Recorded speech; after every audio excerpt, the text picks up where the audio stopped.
A convicted murderer with multiple aliases sits behind bars in a California prison. But years before he was locked up, the deadly drifter abandoned a 5-year-old girl named Lisa. He claimed she was his daughter, but DNA tests revealed they weren't related. The concern was that she had been abducted from somewhere. Lisa's ancestry DNA is sent out for testing, and there's a hit. Turns out the abandoned girl is not from California. She's from New Hampshire. San Bernardino called us, the state police, and also the Manchester Police Department and said, it appears that this lady that we've been trying to identify actually has family in New Hampshire. And after some digging, her grandfather, in fact, still lived in New Hampshire. And he had a daughter. Her name was Denise Bowden. And it came to light that that man's daughter had left Manchester in 1981 with her then boyfriend. And a 6-month-old baby girl. Denise was never seen again. And as for her baby, we were able to determine that Lisa was actually Dawn Bowden and her mother was Denise Bowden. That's right, the one-time abandoned little girl has a name and a hometown full of relatives. So why didn't any of them file a missing persons report for Lisa's mother? The boyfriend of Denise Bowden, he was able to convince the family that they owed money to everyone, and when they left town, they did not make a missing persons report because they believed that they were on the run from bad debts.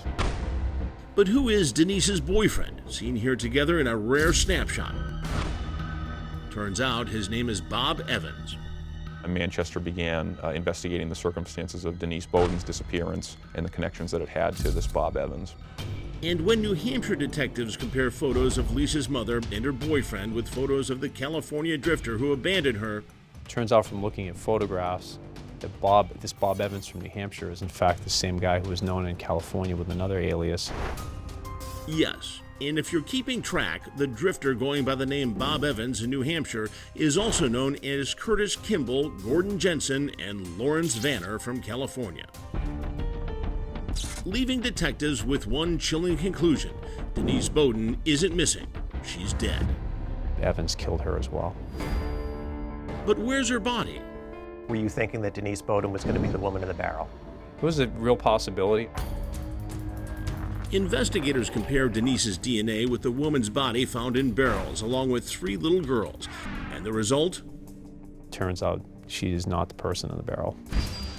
Then detectives get a hunch and test Bob Evans' DNA against the bodies in the barrels. This time, there's a match. He, in fact, is the father of the middle Allenstown child, the one that appeared non-related to the other 3 victims. And not only is Evans the father of the 3rd child, putting it all together, we're convinced that he's our killer of those 4 people in Allenstown.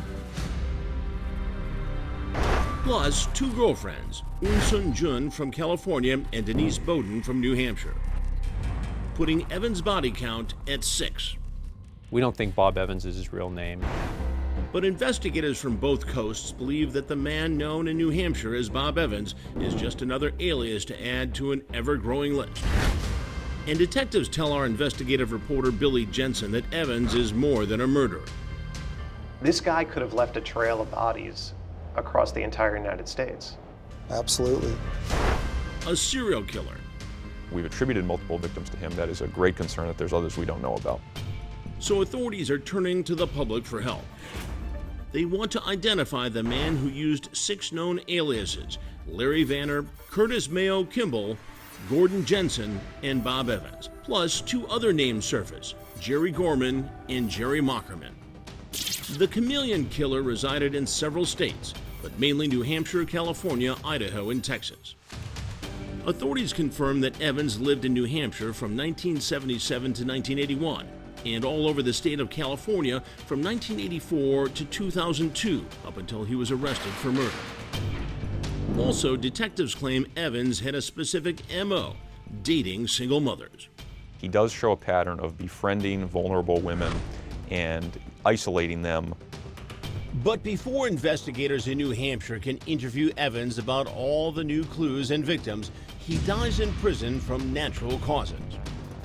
But there was one person who spoke to this cold-blooded killer when she arrested him for what she thought at the time was his only murder. Nice to meet you finally. Jeff Strolls and Roxanne. Great to meet you. Hi, Roxanne, Mike. Sergeant Mike Kikoski. How are nice you? to meet you. Nice to meet The investigators from opposite coasts meet for the first time.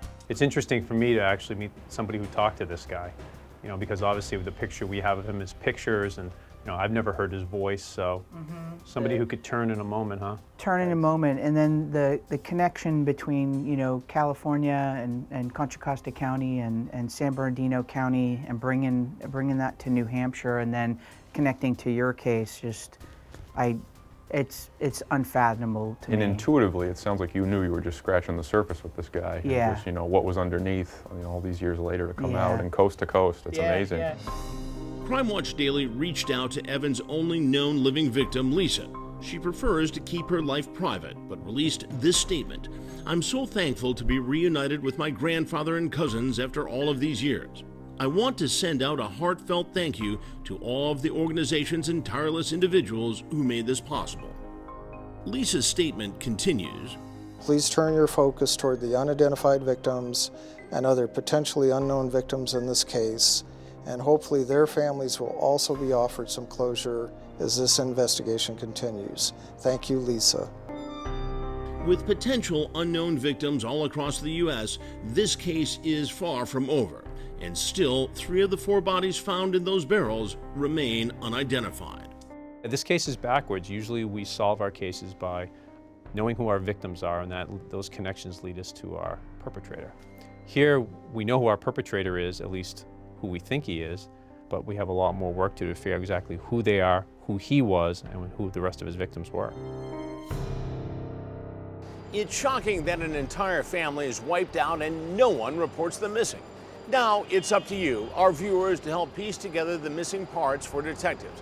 Here are 3 composite sketches of what the still unidentified victims would have looked like at the time they were murdered. If you recognize who they are, or you recognize this man, the suspected serial killer who was with them, call the New Hampshire State Police at 1-603-223-3856 or send us a tip on our website, crimewatchdaily.com.